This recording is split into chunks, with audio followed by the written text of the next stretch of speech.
नमस्कार, मैं हूं सबिया। देवभूमि समाचारों में आप सभी का स्वागत। आगे आप मेरे साथ देखेंगे प्रदेश से जुड़ी तमाम छोटी बड़ी खबरें विस्तार से, लेकिन सबसे पहले नजर हेडलाइंस पर।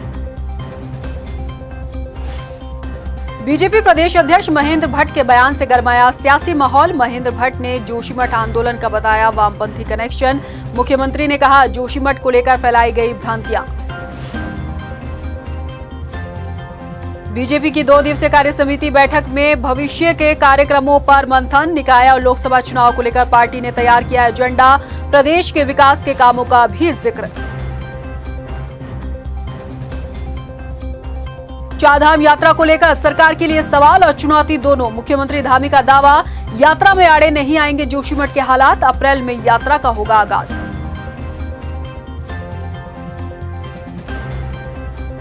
भारत जोड़ो यात्रा के समापन के मौके पर कांग्रेस ने निकाली मानव श्रृंखला। भारत जोड़ो यात्रा की तर्ज पर हाथ से हाथ जोड़ो यात्रा जारी। बूथों पर पार्टी का फोकस। और उत्तराखंड में बारिश और बर्फबारी से कड़ाके की ठंड। चारों धाम समेत ऊंची चोटियां बर्फ से ढकी। मैदानों में बारिश के बाद लोगों की बढ़ी दुश्वारियां।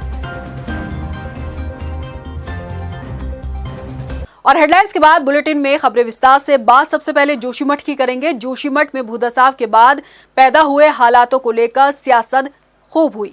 राजनीति के तमाम बयानों के बीच बीजेपी के प्रदेश अध्यक्ष महेंद्र भट्ट के एक बयान से सियासी पारा 7वें आसमान पर पहुंच गया है। असल में जोशीमठ में चल रहे आंदोलन को लेकर महेंद्र भट्ट ने कहा है कि इस आंदोलन में कुछ वामपंथी लोग शामिल हैं और इन्हीं वामपंथी लोगों की वजह से जोशीमठ की छवि देश भर में धूमिल हुई है।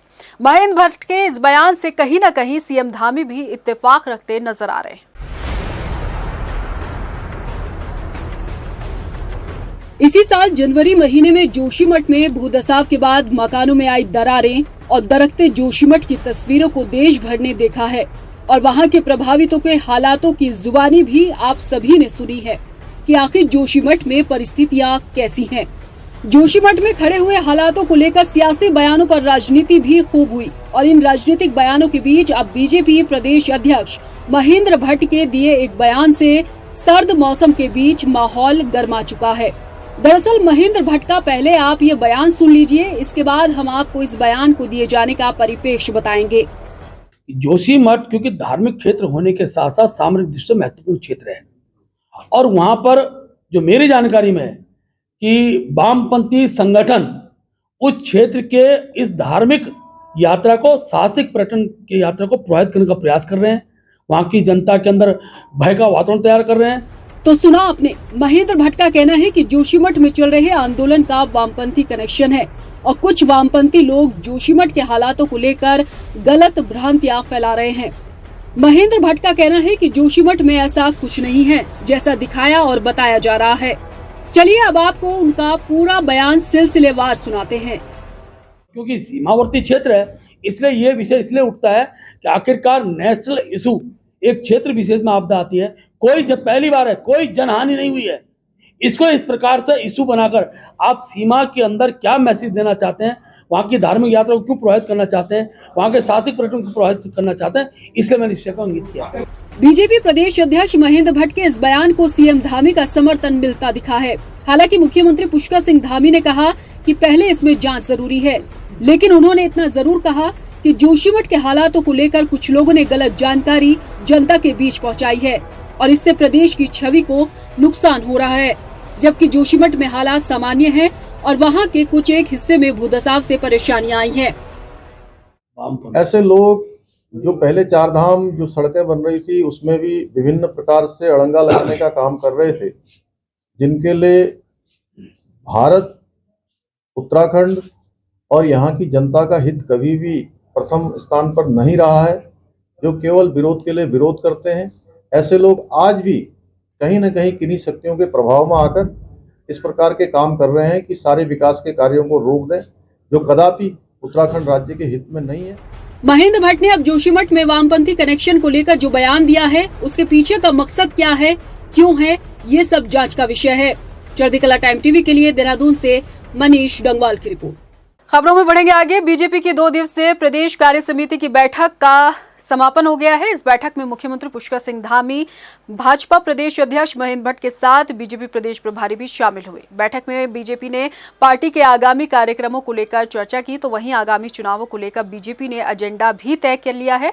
इसके साथ ही मुख्यमंत्री पुष्कर सिंह धामी ने कहा कि प्रधानमंत्री नरेंद्र मोदी के नेतृत्व में उत्तराखंड का चौमुखी विकास हो रहा है। ऑल वेदर रोड के साथ साथ कई बड़ी परियोजनाओं पर भी काम चल रहा है और उत्तराखंड पीएम मोदी के नेतृत्व में तरक्की कर रहा है। और हमारे संगठन के द्वारा यह भी तय किया गया है माननीय प्रदेश अध्यक्ष जी महेंद्र भट्ट जी के नेतृत्व में, जहां संगठन ने पिछले दिनों हरिद्वार चुनाव में एक इतिहास बनाने का काम किया है।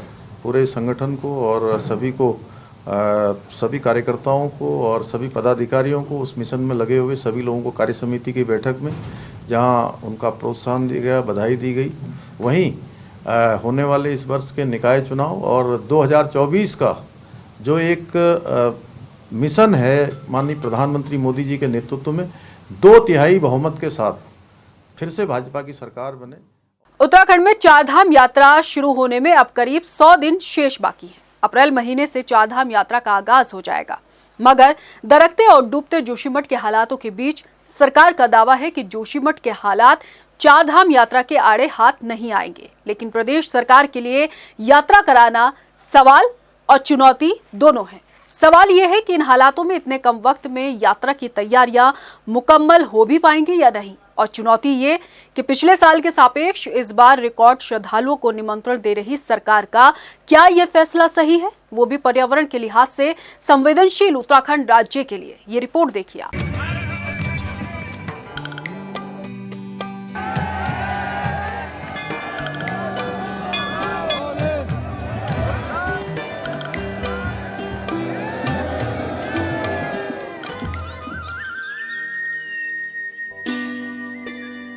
उत्तराखंड में चारधाम यात्रा का आगाज होने में अब देखा जाए तो करीब 100 दिन ही बाकी हैं। अप्रैल महीने में प्रदेश में चारधाम यात्रा का शुभारंभ हो जाएगा। भगवान विष्णु को समर्पित बद्रीनाथ धाम के कपाट 27 अप्रैल को सुबह 7:10 पर खोल दिए जाएंगे। बद्रीनाथ धाम के कपाट खुलने की तारीख बसंत पंचमी के मौके पर टिहरी के राजमहल से घोषित की गई है। चारधाम यात्रा उत्तराखंड के पर्यटन के लिए आर्थिकी का पिलर है, लिहाजा सरकार की कोशिश है कि पिछले साल के मुकाबले इस बार रिकॉर्ड तोड़ श्रद्धालु उत्तराखंड में चारधाम यात्रा के लिए पहुंचे। लेकिन ये बड़ा और गंभीर सवाल है कि चारधाम यात्रा को महज रिकॉर्ड बनाने के लिए नियंता व्यवस्था बनाने में जुटे हैं, लेकिन पर्यावरण के लिहाज से बेहद संवेदनशील माना जाने वाला उत्तराखंड राज्य पर इसके होने वाले दुष्प्रभावों को रोकने के लिए कौन नीति बनाएगा, इसका जवाब फिलहाल किसी के पास नहीं। तो इस बार की चारधाम यात्रा को लेकर सवाल इसलिए भी उठ रहे हैं क्योंकि इस साल बद्रीनाथ धाम का प्रवेश द्वार जोशीमठ का एक हिस्सा भूधसाव के बाद प्रभावित हुआ है। इससे जोशीमठ में कई इमारतों और सड़कों पर दरारें आ गई हैं। हालांकि सरकार की तरफ से जोशीमठ में राहत और बचाव कार्य किए जा रहे हैं, लेकिन इस बीच धीरे धीरे करीब आ रही चारधाम यात्रा सरकार के लिए एक बड़ी चुनौती बन गई है। हालांकि बद्री केदार मंदिर समिति के अध्यक्ष अजेंद्र शाह ये साफ कर चुके हैं कि जोशीमठ के हालात चारधाम यात्रा के आड़े बिल्कुल नहीं आएंगे और सरकार पूरी तैयारी के साथ इस साल चारधाम यात्रा कराएगी। भगवान बद्री विशाल जी के कपाट खुलने की तिथि निश्चित हो गई, तो लेकिन यात्रा को लेकर के किसी प्रकार का कोई संशय किसी के मन में नहीं होना चाहिए, किसी प्रकार का भय या दहशत वाली कोई स्थिति नहीं है। यात्रा मार्ग बिल्कुल सुचारू है और कहीं पर भी किसी प्रकार की कोई कठिनाई नहीं है। प्रदेश सरकार जो यात्रा संबंधी व्यवस्थाएं हैं उनको बहुत तेजी के साथ तैयारियां कर रही है। तो भी अगर कहीं पर कोई कठिनाई है, मार्ग में कहीं पर कोई दिक्कतें हैं, तो उनको दुरुस्त किया जा रहा है। और मेरा आपके माध्यम से देश विदेश के सभी श्रद्धालुओं से, सभी तीर्थाटकों से अनुरोध है कि आप बिल्कुल बिना भय और दहशत के यात्रा पर आ सकते हैं और आपका यहाँ पर स्वागत है। मुख्यमंत्री पुष्कर सिंह धामी भी इस बात का जनता को भरोसा दिला चुके हैं कि बद्रीनाथ धाम यात्रा की तैयारी जोशीमठ की समस्याओं से प्रभावित नहीं होगी। सीएम ने कहा है कि यात्रा में अभी 100 दिन बाकी है और सरकार ये सुनिश्चित करेगी कि सभी तैयारियां पूरी हो जाएं, तो तीर्थ यात्रियों की सुरक्षा का भी ख्याल रखा जाएगा। बेशक सरकार का दावा है कि पूरी तैयारियों के साथ इस साल में चारधाम यात्रा पूरे इंतजाम और सुरक्षा के मद्देनजर कराई जाएगी, मगर चारधाम यात्रा को महज रिकॉर्ड बनाने के तौर पर नहीं देखना चाहिए। क्योंकि अगर ऐसा हुआ तो ये प्रदेश के लिए घातक साबित हो सकता है। उम्मीद करते हैं कि अप्रैल में शुरू होने वाली चारधाम यात्रा में सरकार अपने दावे और वादों पर खरी उतरेगी। शरदी कला टाइम टीवी के लिए देहरादून से ब्यूरो रिपोर्ट। खबरों में यहाँ रुकेंगे, एक ब्रेक के लिए बने रहिए आप हमारे साथ।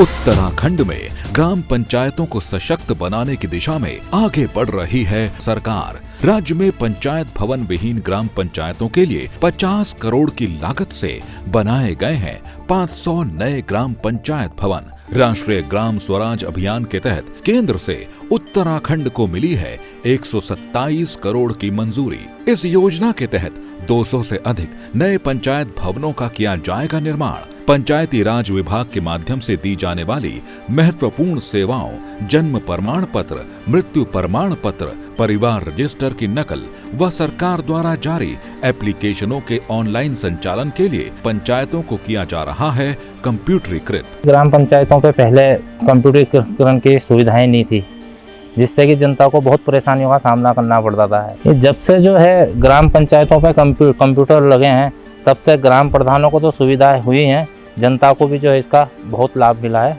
भारत नेट कार्यक्रम के तहत अब तक राज्य की 1516 ग्राम पंचायतों को जोड़ा गया है इंटरनेट से।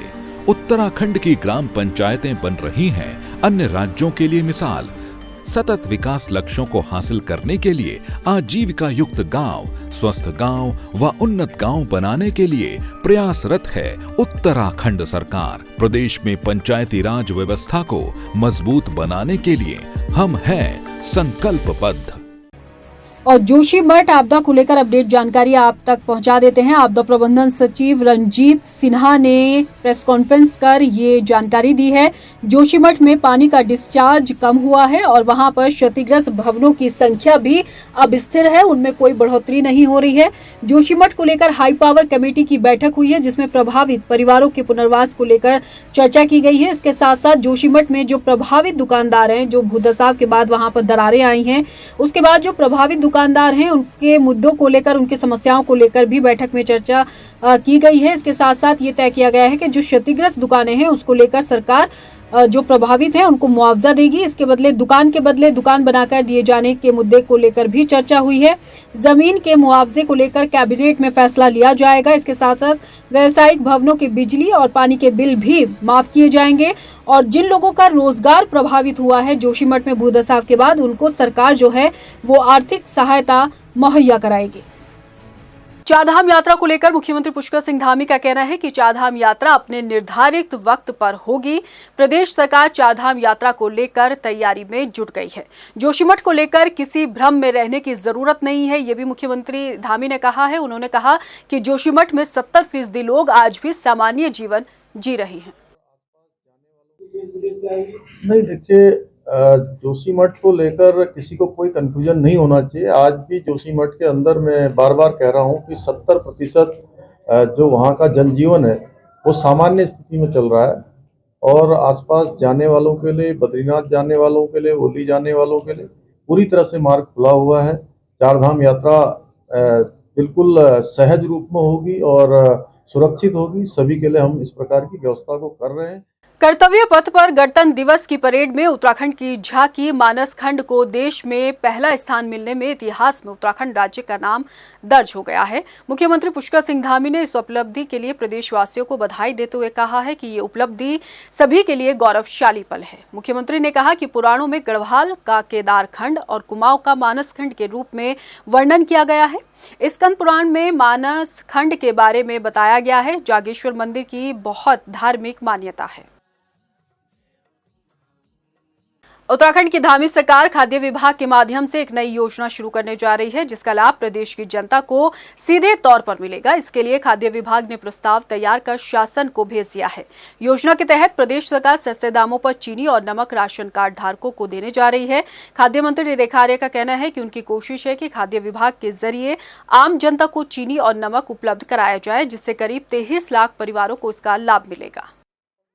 देखिए, खाद्य विभाग की यह कोशिश है कि उत्तराखंड की जो जनता है, जिस प्रकार से उसको प्रधानमंत्री जी ने मुफ्त खाद्यान्न योजना से जोड़ने का काम किया है, जनता की मूलभूत आवश्यकता में गेहूं है, चावल है, ठीक उसी प्रकार से उनके लिए चीनी भी, क्योंकि हर उत्तराखंडी की शुरुआत सुबह चाय से होती है, तो उस चीनी की भी आवश्यकता है और एक फोर्टिफाइड नमक की भी आवश्यकता है जो उसके दिन भर के भोजन में कहीं ना कहीं जो है उसका उपयोग होता है। तो ये दोनों मूलभूत चीज़ें उनकी मौलिक आवश्यकताओं की चीज़ें हैं जिसको देने का निर्णय खाद्य विभाग ने किया है और इसको लेकर जो है विभाग ने अपनी ओर से पूर्ण प्रस्ताव भी तैयार कर लिया है। महात्मा गांधी की शहादत दिवस पर कांग्रेस नेता राहुल गांधी की भारत जोड़ो यात्रा का भी समापन हो गया है। यात्रा के समापन के मौके पर बर्फबारी के बीच कश्मीर के लाल चौक में जहां कांग्रेस नेता राहुल गांधी ने तिरंगा फहराया, वहीं उत्तराखंड में कांग्रेसियों ने बदले मौसम के बीच प्रदेश मुख्यालय में तिरंगा फहराया।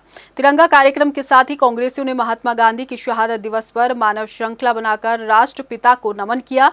आपको बता दें कि कांग्रेसी भारत जोड़ो यात्रा को अराजनीतिक यात्रा बता रहे हैं, वहीं प्रदेश में जारी से हाथ जोड़ो यात्रा को पॉलिटिकल कैंपेन बताया जा रहा है। भारत जोड़ो यात्रा की तर्ज पर जारी हाथ से हाथ जोड़ो यात्रा की तर्ज पर कांग्रेस खुद के साथ साथ बूथों को मजबूत करने की कोशिश कर रही है। हल्द्वानी में हेड़ाखान सिमलिया मार्ग भारी भूस्खलन के चलते पिछले 3 महीने से बंद होने के चलते 120 गांव के जनप्रतिनिधियों ने लोक निर्माण विभाग का घेराव करते हुए बंद मार्ग को खोलने की मांग की। इस दौरान जनप्रतिनिधियों की अधिकारियों के साथ तीखी नोकझोंक भी हुई है। प्रदर्शनकारी ग्रामीणों का कहना है कि 120 गांव को जोड़ने वाला हेड़ाखान मार्ग पिछले 3 महीने से बंद है और अधिकारी मस्त हैं, जनता त्रस्त है। प्रदर्शनकारियों ने चेतावनी देते हुए कहा कि अगर जल्द ही हेड़ाखान मार्ग को नहीं खोला गया तो घेराबंदी, तालाबंदी और उग्र आंदोलन किया जाएगा।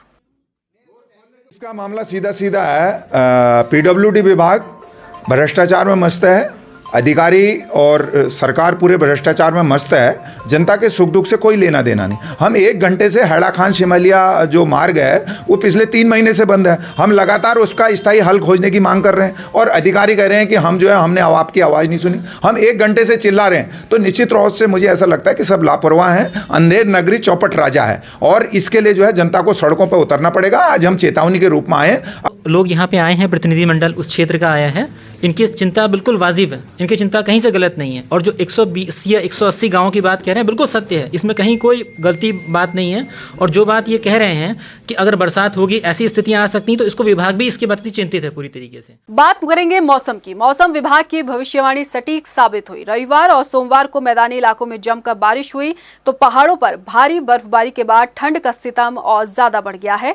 बारिश और बर्फबारी से लोगों की दुश्वारियां भी बढ़ गई हैं, तो काश्तकारी के लिहाज से बारिश को मुफीद बताया जा रहा है। पहाड़ों पर बर्फबारी की वजह से कई रास्ते बंद रहे, 4 धाम भी बर्फ के आगोश में ढके रहे और मैदानी इलाकों में ठंड से बचने के लिए लोग अब अलाव का सहारा ले रहे हैं। राज्य में पश्चिमी विक्षोभ के चलते 2 दिन मौसम बदला नजर आया।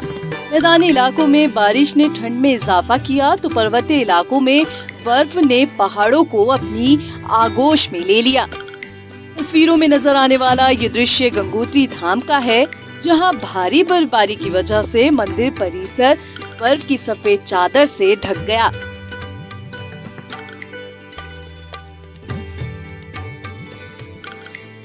बदले मौसम की वजह से बद्रीनाथ धाम में भी बर्फ की सफेद चादर चारों तरफ बिछ गई। सफेद चादर ओढ़े बद्रीनाथ धाम की तस्वीरें वायरल है।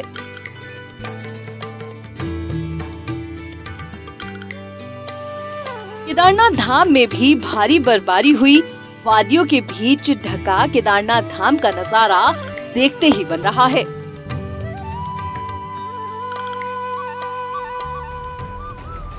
खूबसूरत नजारों के बीच बर्फबारी ने लोगों की परेशानियों में भी इजाफा किया। पहाड़ों पर कई रास्ते बंद हैं। तस्वीर जोशीमठ बॉर्डर की है, जहां बंद रास्ते को जेसीबी की मदद से खोला जा रहा है। मैदानी इलाकों में बारिश ने लोगों की परेशानियों को बढ़ाया। खाली सड़कें रहीं और ठंड से बचने के लिए लोग अलाव का सहारा लेते नजर आए। बदले मौसम की वजह से राजधानी देहरादून का तापमान अधिकतम 15 डिग्री और न्यूनतम 9 डिग्री आ गया है, जिस वजह से लोगों को ठंड का कुछ और दिन सामना करना पड़ेगा। बहरहाल बारिश और बर्फबारी के बाद समूचे प्रदेश में ठंड बढ़ गई। देहरादून से टाइम टीवी के लिए ब्यूरो रिपोर्ट। चमोली जिले के मलारी में हिमस्खलन की घटना का एक वीडियो सामने आया है। दरअसल हिमालय सोमवार को यहां जोशीमठ से 100 किलोमीटर आगे हिमस्खलन की घटना हुई। मलारी गांव के पास का जो ये वीडियो सामने आया है उसमें ग्लेशियर टूटकर कुंती नाले में समाता हुआ दिख रहा है। ये नाला भारत चीन सीमा को जोड़ने वाले बॉर्डर की सड़क पर है।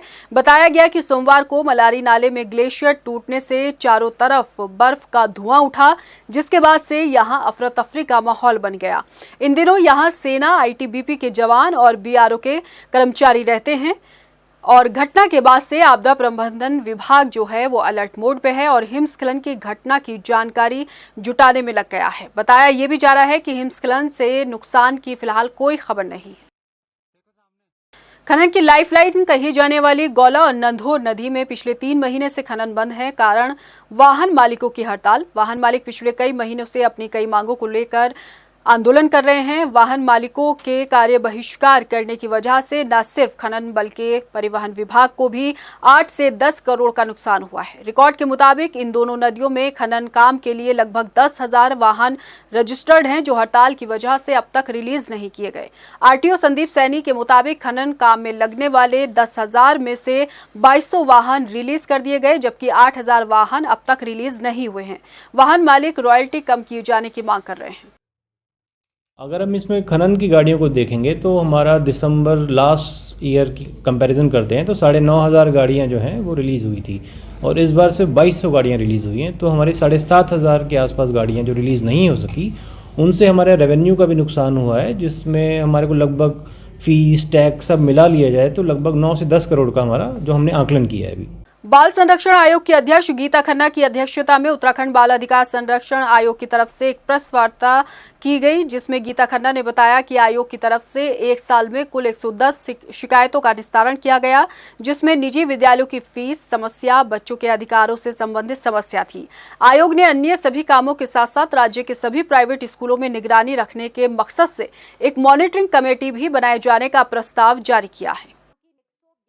उत्तराखंड बाल अधिकार संरक्षण आयोग के अध्यक्ष के रूप में मुझे उत्तराखंड को बाल अधिकारों के में एक्टिवली इन्वॉल्व एक अग्रणी प्रदेश की तरह अपने प्रदेश को स्थापित करना है, बाल श्रम से मुक्त करना है, बढ़ती हुई नशाखोरी की रोकथाम पे हमें कार्य करना है, उसके लिए हम कार्य कर रहे हैं और साथ ही हमारा हर बच्चा स्कूली शिक्षा तक पहुँचे और उसको जाने में और आने में जो कठिनाइयाँ होती हैं उनको हम एड्रेस कर। देहरादून के घरों में डोर टू डोर कूड़ा कलेक्शन सफाई यूजर चार्ज में 20 रुपए की बढ़ोतरी की तैयारी की जा रही है। यूजर चार्ज को लेकर नगर निगम में सफाई शुल्क निर्धारण समिति ने ये सिफारिश की है। 2 फरवरी को होने जा रही बोर्ड बैठक में ये प्रस्ताव आएगा। अगर प्रस्ताव को मंजूरी मिल जाती है तो आम लोगों को 50 रुपए के बजाय अब 70 रुपए यूजर चार्ज के तौर पर देना होगा।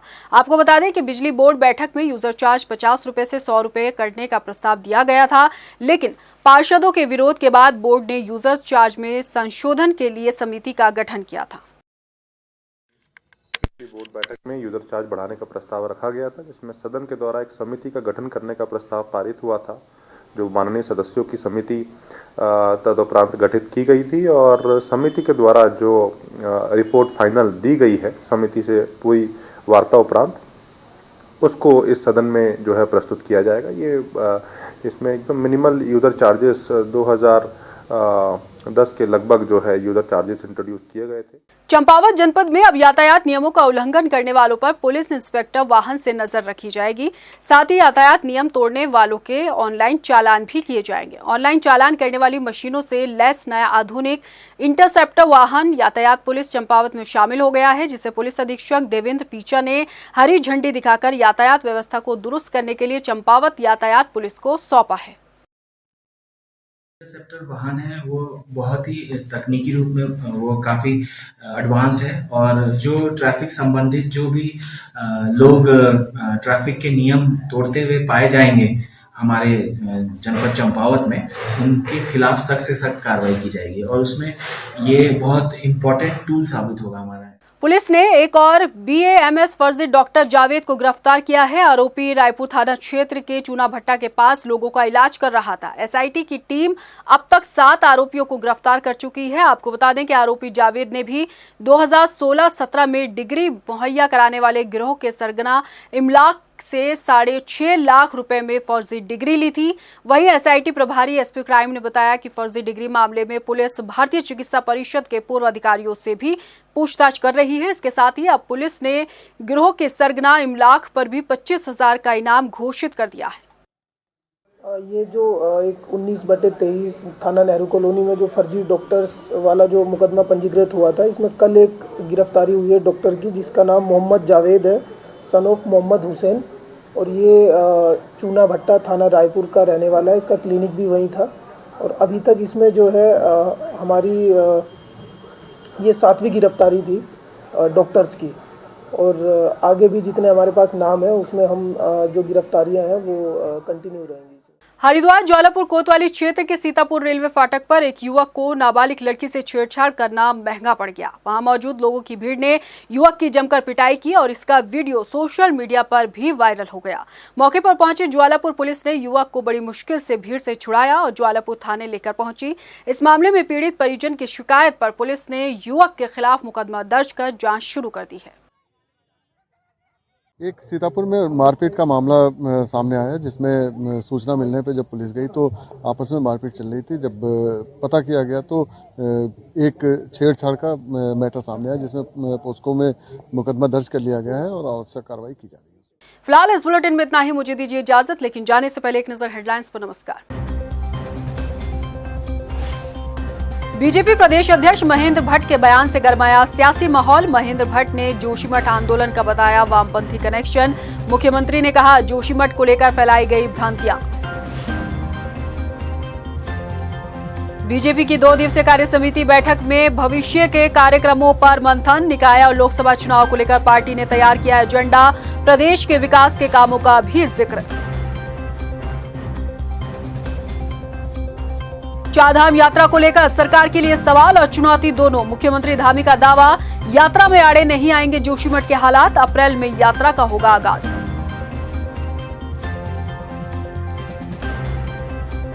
भारत जोड़ो यात्रा के समापन के मौके पर कांग्रेस ने निकाली मानव श्रृंखला। भारत जोड़ो यात्रा की तर्ज पर हाथ से हाथ जोड़ो यात्रा जारी। बूथों पर पार्टी का फोकस।